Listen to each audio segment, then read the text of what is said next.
Ele é genocida. Ele é genocida? Mas o que é genocídio, hein? Calma, calma, calma. O debate não pode ser assim. Se politizar, estraga tudo. Combinado?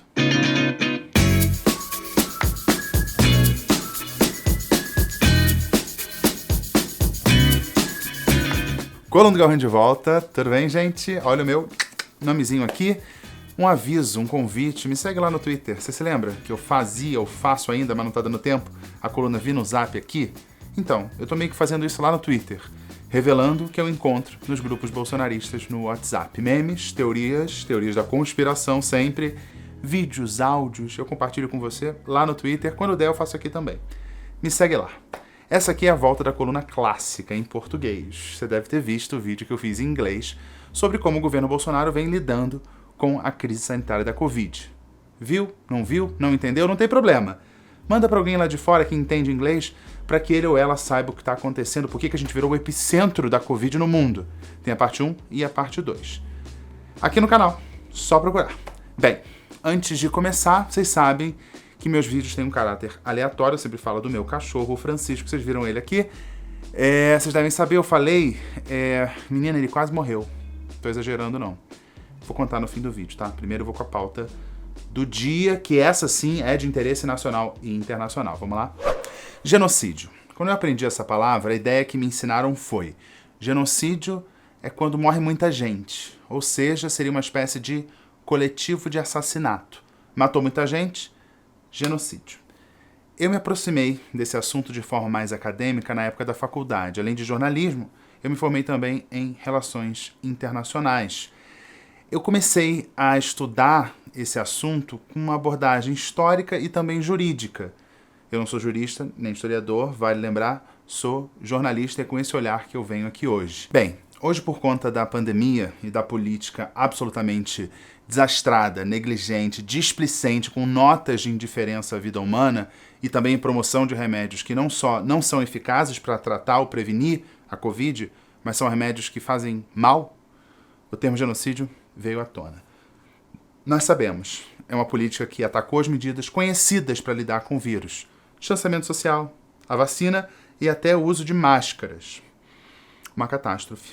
A gente não pode esquecer que o presidente disse que o novo coronavírus não mataria mais de 800 pessoas. Ou seja, as decisões da administração federal contribuíram para espalhar um vírus que matou centenas de milhares de brasileiros. Eu não vou nem dizer o número, porque qualquer número que eu der aqui vai ficar desatualizado na hora que você for assistir a esse vídeo. Então vamos ficar assim, centenas de milhares de mortos por uma doença prevenível. Uma calamidade, uma hecatombe, um cataclismo. Bem, estamos juntos até aqui? Tamo. Vamos seguir. Mas afinal, Bolsonaro é genocida? Tem que ficar claro que genocídio não é um sentimento, não é um achismo, não é a vontade, é um crime gravíssimo.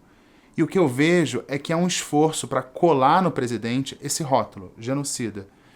Se os mais de 60 pedidos de impeachment na gaveta da presidência da Câmara não foram suficientes para punir Bolsonaro por seus erros, vamos chamá-lo de genocida para tentar derrubá-lo. Essa é a lógica. Mas eu vou convidar vocês para refletir. Politicamente, você pode chamar ele do que quiser. Xingar presidente é um hobby permitido nas democracias. Mas o crime de genocídio não é um prêmio tipo Lifetime Achievement, sabe? Um Oscar honorário do mal pelo conjunto da obra. Não funciona assim. A gente pode fazer ali uma rápida analogia, por exemplo, com os processos contra o ex-presidente Lula. Não é porque a administração petista foi, no mínimo dos mínimos, conivente com a corrupção na Petrobras, que você vai puni-lo por um triplex que não tem vinculação provada com a Petrobras. Era o que estava em julgamento. Corrupção na Petrobras. Tinha ligação provada com a Petrobras, aquele triplex? Não. Então, condena mesmo assim, afinal, porque ele é um corrupto? Bem, devido ao processo legal, não funciona assim. Você tem que punir a pessoa pelo crime que ela cometeu, não pelo conjunto da obra. Fechou? Portanto, é um debate técnico. Antes de chamar alguém de genocida, a gente tem que refletir sobre o que é genocídio. Eu já aviso, não é simplesmente matar muita gente. Não é isso não. Você quer pensar comigo ou você quer só xingar o presidente? Se você quiser só xingar o presidente, tudo bem, pula para o próximo vídeo. Ok, que bom que você resolveu ficar comigo. Que bom que você ficou. Então, vamos pensar junto? Vambora?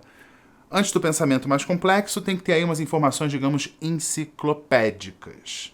O termo genocídio tem data de nascimento e tem um pai.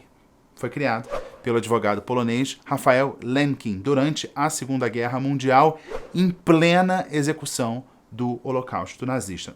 Genocídio junta duas palavrinhas, genos, do grego, que significa família, tribo, raça. Daí derivam palavras como genética, homogêneo, progenitor, por aí vai. A outra palavra, de origem latina, é o sídio, ali um sufixo que a gente vê muito nas palavras relacionadas a matar. Homicídio, fratricídio, infanticídio. Então, deu para entender a origem. O professor Lemkin cunhou a palavra e participou, inclusive, da elaboração da Convenção de Genocídio de 1948. Ou seja, logo depois da Segunda Guerra Mundial. O nome oficial da convenção é Convenção para a Prevenção e Repressão do Crime de Genocídio.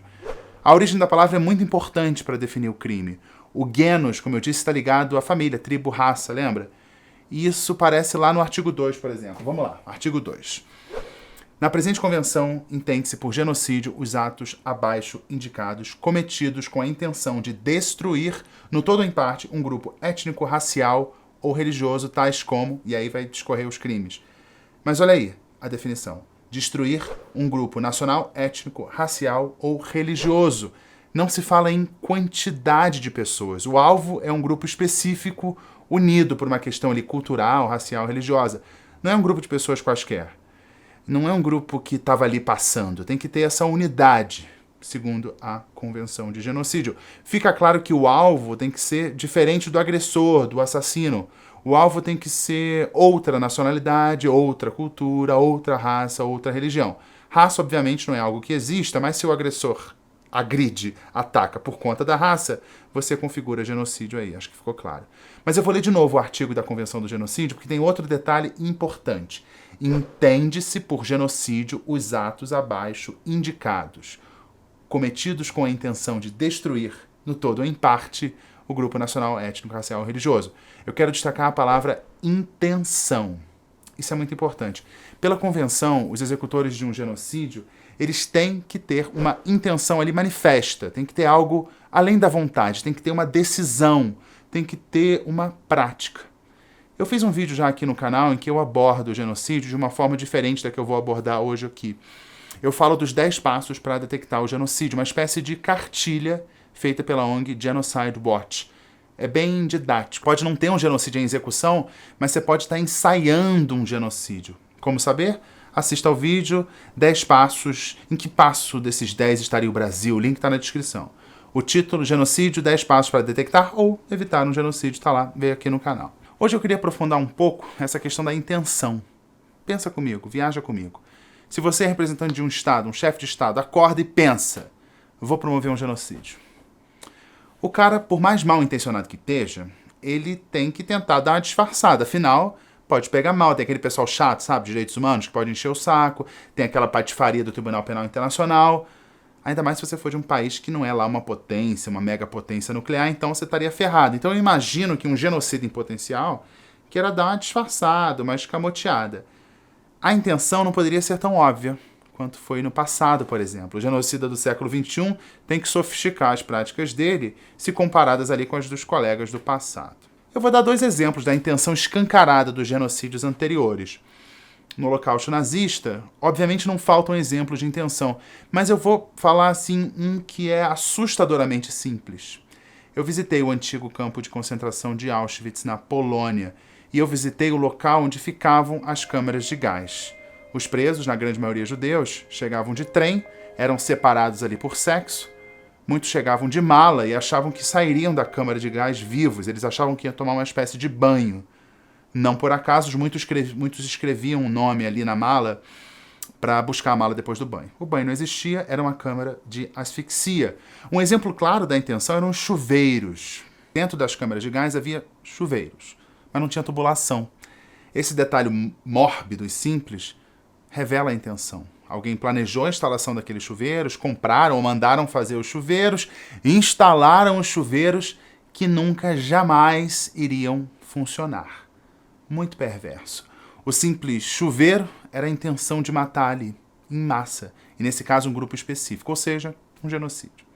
Voltando umas décadas na história, a Alemanha, antes do nazismo, era uma potência colonial na África. A gente não pensa muito na Alemanha como uma potência colonizadora, porque ela perdeu as colônias logo depois da Primeira Guerra Mundial. Então, meio que passa batido assim na aula de história esse período ali. Mas eles colonizaram, por exemplo, a atual Namíbia. Eles lideravam um governo racista.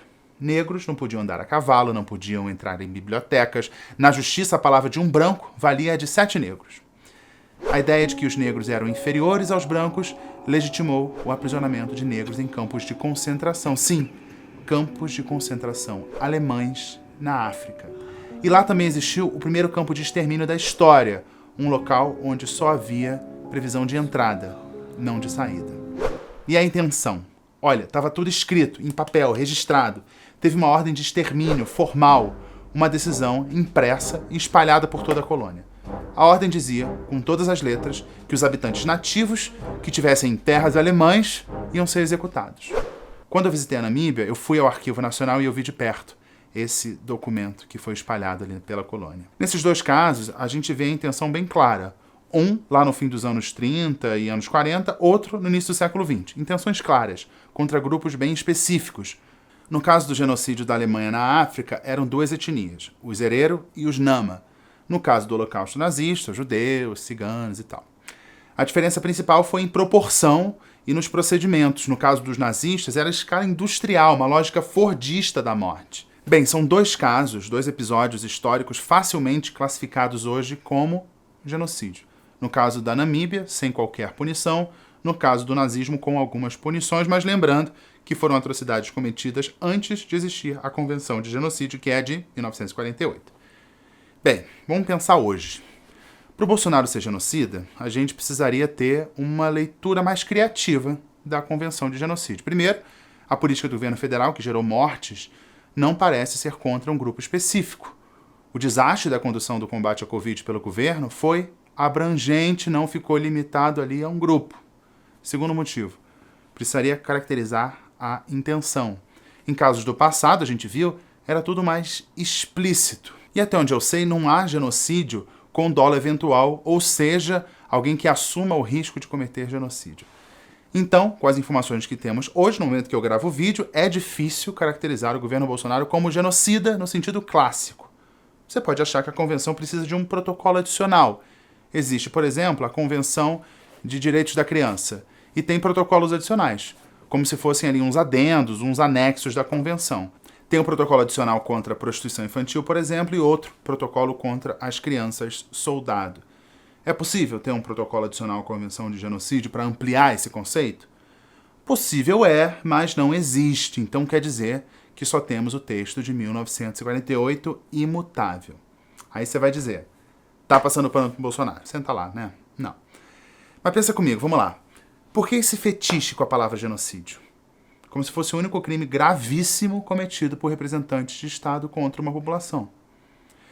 Eu vou citar uma espécie de cartilha que a ONU fez para os funcionários dela, no caso deles serem pressionados a dizer se isso ou não é genocídio. Eu deixei o link na descrição, é interessante, porque é um tom assim de calma. Você representa a ONU, não pode ir na onda, não pode seguir uma tendência passageira, o debate é técnico. Então a ONU, ela alerta para aquilo que eu falei, da dificuldade de caracterizar a intenção. É algo legalmente muito complexo e factualmente também complexo. É algo que deve seguir ali investigações muito detalhadas e cuidadosas. E não é só o Tribunal Penal Internacional que pode julgar o genocídio. Os países onde houve esses supostos crimes podem julgar também.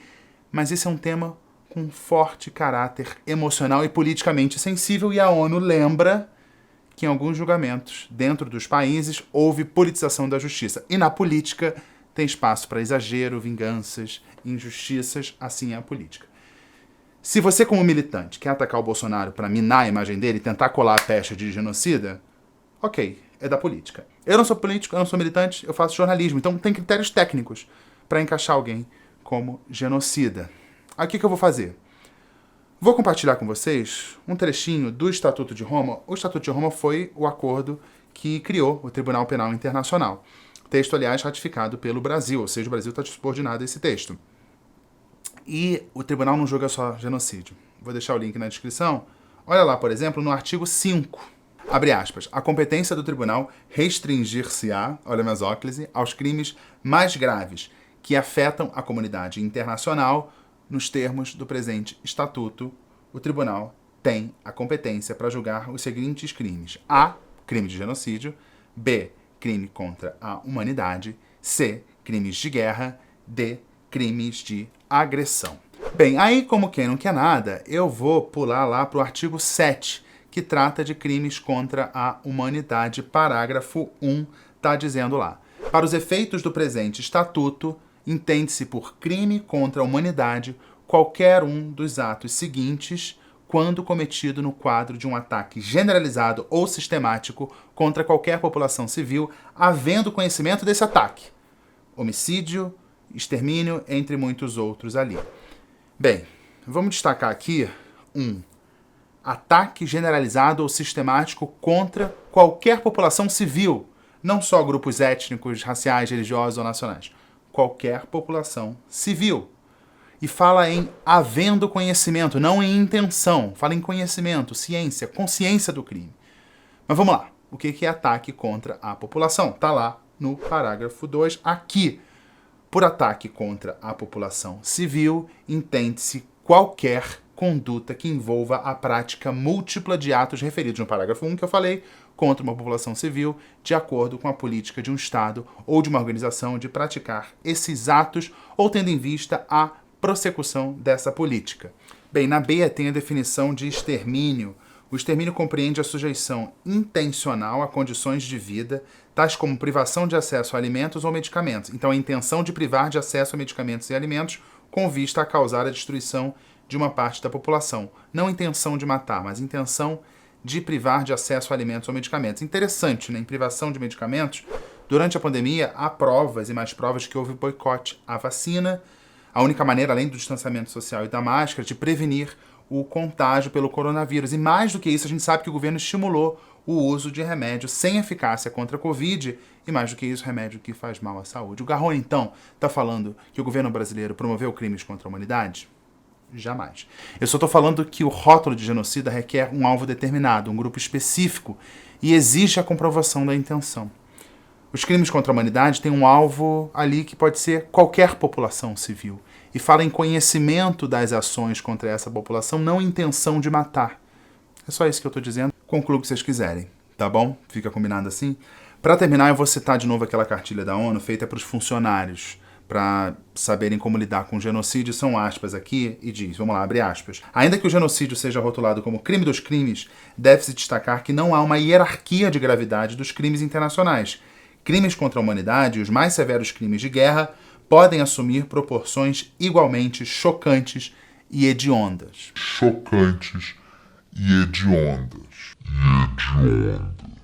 Fecha aspas.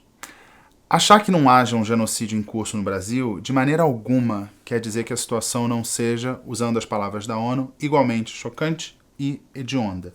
Eu não sei se vocês viram o tweet de uma política do Partido Democrata na Flórida, uma ex-militar, que chegou a concorrer a uma vaga no Congresso, inclusive, mas perdeu.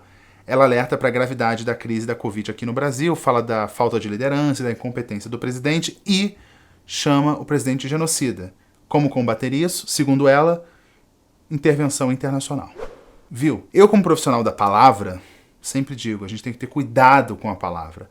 Não dá para banalizar um termo, nesse caso, genocídio. Mas calma, no caso dela é só uma democrata, sem mandato, até onde eu vi, ela só fala no nome dela, não fala em nome de um grupo. Mas já planta essa ideia de que a solução para o Brasil vai vir de fora e isso é muito perigoso, na minha opinião. Vocês podem achar preciosismo meu querer me apegar aos detalhes para definir genocídio. Talvez, vocês têm argumento, podem compartilhar, mas a minha questão é, se um genocídio vier acontecer no Brasil, em qualquer parte do mundo, com a intenção clara contra um grupo específico, eu quero que a gente tenha a palavra correta para classificar esse crime. Faz sentido para vocês? A minha sugestão, vamos usar as palavras adequadas? Que tal? E aí a pergunta, qual a palavra para definir a conduta do governo federal em relação à Covid-19? Me diga aí. que vocês acharam dessa reflexão sobre o genocídio? Não sei se todo mundo vai entender, né? Mas se você chegou até aqui, desse momento do vídeo, é porque você está interessado em saber do Francisco. Prometi falar dele lá no início do vídeo. Ele passou por maus bocados e ficou um pouquinho fora do ar, se recuperando. Enquanto eu falo, eu vou tentar resgatar umas fotos no meu celular e vou mostrar aqui. Aconteceu que eu fui viajar e, de repente, o Francisco começou a passar mal e parou de comer. E quando ele para de comer, sabe-se que ele está doente porque ele está sempre com fome. Ele é um cachorro faminto, eternamente. Parou de comer. Aí eu, monitorando a distância, porque eu não estava perto, estava viajando. Ele foi levado para o veterinário e me avisaram que ele tinha que ficar na UTI e fazer uma cirurgia de emergência. Pois é, ele fez uma cirurgia de emergência porque ele estava com o baço dilatado, o dobro do tamanho, e o baço ainda estava torcido. Ele fez a cirurgia foi um sucesso, no dia seguinte ele saiu da UTI, e aí a recuperação foi muito rápida, e ele agora está super bem, arrisco dizer que melhor que antes, tá? Então, na coluninha do Francisco dessa semana, eu vou mostrar um pouquinho do Francisco, como é que o Francisco está bem, como ele já tem seus 10 anos, né, o que para Bulldog é bastante coisa, mas é isso. É só isso, mostrar que ele está bem porque as pessoas já desenvolveram um carinho com o Francisco.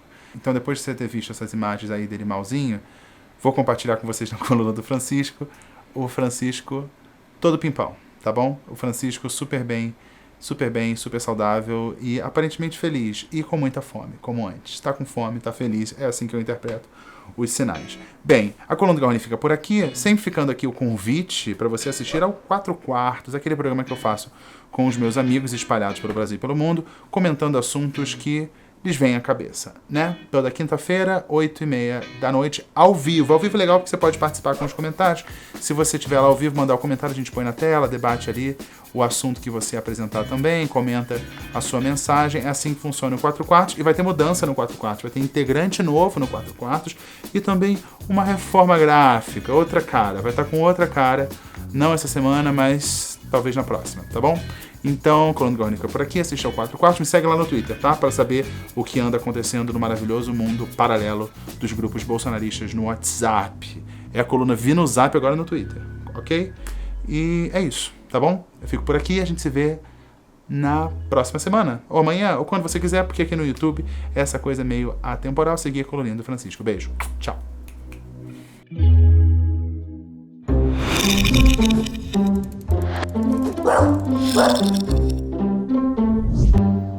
Então vamos lá, é hora de ver como é que o Francisco se recuperou dessa cirurgia. Aqui, Francisco, vem cá. Aqui, Francisco, ali, vai. Então aqui, ó, o Francisco tá ótimo, tá bem de novo e principalmente... Ih, caiu embaixo do tapete, Francisco, toma, isso. Ele tá ótimo, se recuperou e principalmente comendo, né, Francisco?